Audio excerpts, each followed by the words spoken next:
Through procedure ప్రకారం రండి, నేను దీన్ని ఫాలో అప్ చేస్తాను. ఆయన కూడా 7 సార్లు ఎంపీగా చేసినటువంటి ఈ కులాల పట్ల అవగాహన వ్యక్తి మంత్రిగా ఉన్నారు. తప్పకుండా దీన్ని చేస్తామనే మాట చెప్పడం జరిగింది. నేను ఇవాళ మీ అందరూ విజ్ఞప్తి చేస్తూ ఉన్నాను.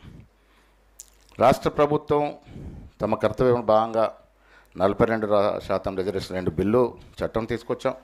కుల సర్వే చేసి ఒక అఫీషియల్ డాక్యుమెంటు ఇవ్వగలిగినాం.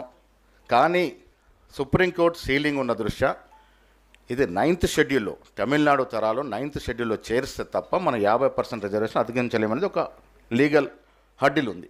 దాన్ని అధిగమించేందుకు ఇవాళ మనమందరం ఏకం కావాల్సిన అవసరం ఉంది. ఇందాక మిత్రుడు సీనియర్ ఐపీఎస్ ఆఫీసర్ పూర్ణచంద్రరావు గారు చెప్పారు ఒక మాట. నేను కూడా చాలా సందర్భాల్లో బీసీ మీటింగ్లు చెప్తూ ఉంటాను. ఎవరు ఏ కులంలో పెడితే ఆ కులాన్ని అభిమానించడం తప్పులేదు. నేను గౌడంలో కులంలో పుట్టినందుకు గర్విస్తూ ఉన్నాను.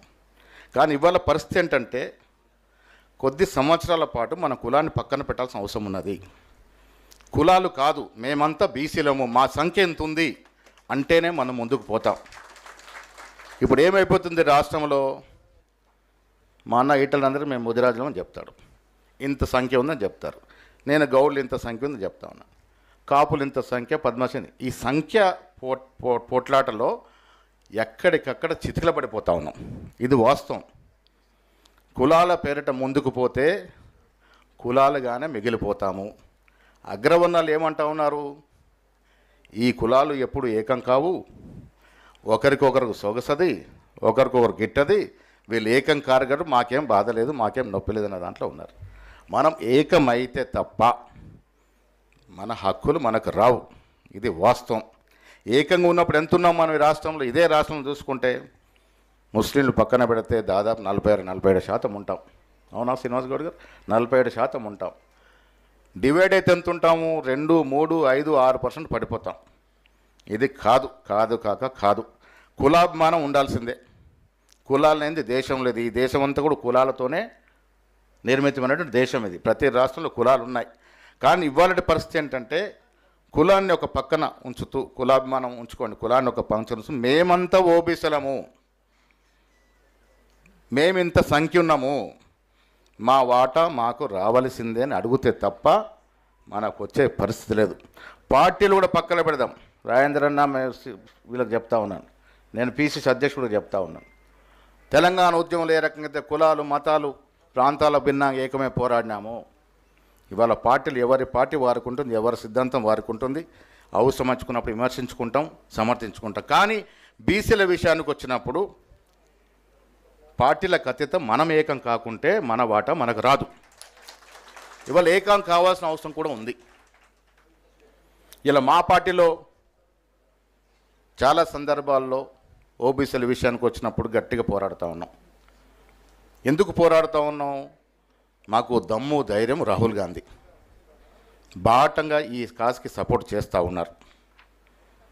ఇవాళ కేంద్ర ప్రభుత్వంలో ఒకానొక సందర్భం, విమర్శ కాదు కానీ కేంద్ర మంత్రులు కులం లేదు, సర్వే లేదు అన్నటువంటి సందర్భం. కానీ ఇవాళ మోడీ గారు ప్రధానమంత్రిగా కుల సర్వేకి ఆదేశించినారంటే ఇదొక కొత్త అధ్యాయం మొదలైంది. దానికి కారణం దిక్సూచి రోల్ మోడల్ తెలంగాణ ప్రభుత్వం. తెలంగాణలో కుల సర్వే చేసినాము, దాని చట్టబద్ధత కావాలని అడుగుతున్నాం. ఈ తరుణంలో కేంద్ర ప్రభుత్వం కూడా కుల సర్వేకి ఆదేశించడం అనేది మనం విజయం సాధించినట్టే. అది ఎన్ని రోజుల్లో అవుతో, ఎంత తొందరగా అవుద్దో అది వేచి చూడాలి. కానీ కావాలి. కుల సర్వే వస్తే ఓబీసీలం ఎంత ఉన్నాం ఈ దేశంలో అనేది ఒక అఫీషియల్ డాక్యుమెంట్ వస్తే మనకొక హక్కు ఏర్పడుతుంది. ఆ హక్కుతో మనం పోరాడవచ్చు అన్నటువంటి మాట కూడా ఈ సందర్భంగా నేను మనవి చేస్తూ ఉన్నాను. రాష్ట్రంలో మీరు చూసారు, కాంగ్రెస్ ప్రభుత్వం వచ్చిన తర్వాత కుల సర్వే రిజర్వేషనే కాకుండా పార్టీ పరంగా కూడా మేము పోరాడుతూ ఉన్నాం. ప్రభుత్వంలో మంత్రి శాఖల్లో ఇటీవల జరిగిన కేంద్ర రాష్ట్ర క్యాబినెట్ విస్తరణలో కానీ, నేను మొన్న డిక్లేర్ చేసిన మా పీసీసీ కమిటీ కానీ, గత చరిత్రలో ఎప్పుడు లేని విధంగా 68% ఎస్సీ, ఎస్టీ, బీసీ మైనార్టీలకు అవకాశం కల్పించినాం. ఎప్పుడు రాలే. 50% మించలే. ఈసారి అందరిని ఒప్పించి మెప్పించి మా కార్యవర్గంలో 68%, దాంట్లో దాదాపు 30% బీసీలకు అవకాశం కలగజేసినాం. ఇదొక మెట్టు, రాజకీయంగా ఎదగడానికి ఇదొక అవకాశం. ఆ అవకాశం కలగజేసాం. మేము ఎప్పుడు గట్టిగా పోరాటం కారణం ఏంటంటే మా కేంద్రంలో ఉన్నటువంటి మా అధ్యక్షుడు ఖర్గే గారు. సీనియర్ మోస్ట్ ఈ దేశంలో రాజకీయ చతుర్థ నాయకుడు, దళిత వర్గం చెందిన వ్యక్తి అధ్యక్షుడిగా ఉన్నారు. వారు దీని పట్ల పరిపూర్ణ అవగాహన కాకుండా పట్టుతో ఉన్నారు, ఒక కమిట్మెంట్తో ఉన్నారు. దాంతోపాటు రాహుల్ గాంధీ, వాస్తవంగా రాహుల్ గాంధీకి కులము లేదు, మతం లేదు, ప్రాంతం అన్ని కులాలకు చెందిన వ్యక్తి. వారు ఇలా బీసీ నినాదాన్ని అయితే చేతబోని ముందుకు పోతా ఉన్నారో అదే మాకు ధైర్యం, అదే మాకు అస్త్రం. ఆ బాణంతోనే ఇలా ఈ రాష్ట్రంలో చేయగలిగినాం. రాహుల్ గాంధీ గారి యొక్క ఆశని, ఆకాంక్షను తూచా తప్పకుండా రేవంత్ రెడ్డి గారు ఈ రాష్ట్రంలో ఇంప్లిమెంట్ చేసినారు కాబట్టే ఆ మొండితనంతో ముందుకు పోయినాం. కాబట్టే బీహార్లో, కర్ణాటకలో బీసీ ముఖ్యమంత్రి నుండి కూడా చేయలేనటువంటి కార్యక్రమం ఈ రాష్ట్రంలో మేము చేయగలిగినాం. మిత్రులారా, సమయం ఆసన్నమైంది, మనం ఏకం కావాలి.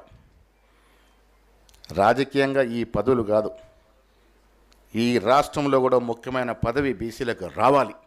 వచ్చే రోజులు ముందున్నాయి, వస్తాయి కూడా. సమయం దగ్గరైంది, మనం ఐక్యంగా ఉండాలి. ఉన్ననాడు రాజ్యాధికారం మన చేతుల్లోకి వస్తుంది. ఏళ్ళు గడిచింది, దాదాపు 80-90 సంవత్సరాలుగా మనం అడుగుతూ ఉన్నాం. దక్షిణాది రాష్ట్రాల్లో చాలా చోట్ల బీసీలు ముఖ్యమంత్రులు కాగలిగినారు. కర్ణాటకలో అయినారు, కేరళలో అయితే బీసీలే అవుతూ ఉన్నారు, తమిళలో అయితే బీసీలే అవుతూ ఉన్నారు, కర్ణాటకలో బీసీలు అయినారు. సమైక్య ఆంధ్రప్రదేశ్లో, తెలంగాణలో విడిపోయిన ఆంధ్రప్రదేశ్లో రాలే. అవకాశం భవిష్యత్తులో వస్తుంది, వచ్చే అవకాశాలు మెండుగా ఉన్నాయి. నేను ఇవాళ రేపో మాపో చెప్పను, కానీ భవిష్యత్తులో అవకాశం వస్తుంది అనే మాట కూడా నేను గట్టిగా చెప్పగలుగుతున్నాను.